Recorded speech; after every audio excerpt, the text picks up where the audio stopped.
Serangan terhadap penonton konser oleh kelompok berseragam di Balai Kota Krokus, Moskow, Rusia terjadi pada 22 Maret 2024.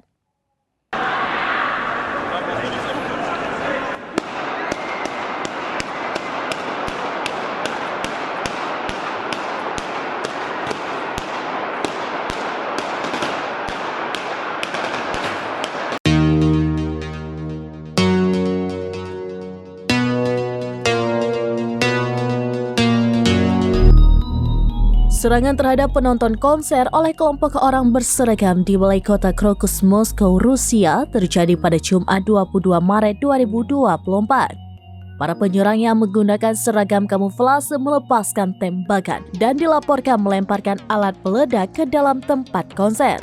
Sebanyak 11 orang telah ditahan, termasuk 4 orang yang terlibat langsung dalam serangan bersenjata tersebut pada Sabtu 23 Maret 2024.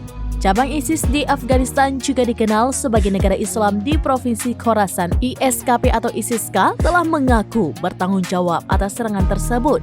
Para pejabat Amerika Serikat juga telah mengkonfirmasi keaslian klaim tersebut menurut kantor berita Reuters.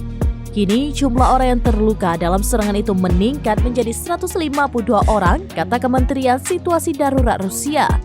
Sementara jumlah korban yang tewas dalam serangan itu ada 133 orang. Saat ini tim penyelamat dari Kementerian Keadaan Darurat terus membersihkan puing-puing di lokasi tersebut, dikutip dari TASS. Pada malam 22 Maret, serangan teroris menargetkan tempat musik Balai Kota Krokus di kota Krasnogorsk dekat Moskow.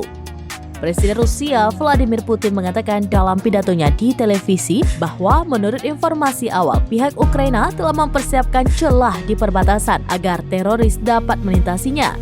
Putin bersumpah untuk mengidentifikasi dan meminta pertanggungjawaban semua orang di balik serangan di Balai Kota Krokus dan menyatakan tanggal 24 sebagai Hari Berkabung Nasional.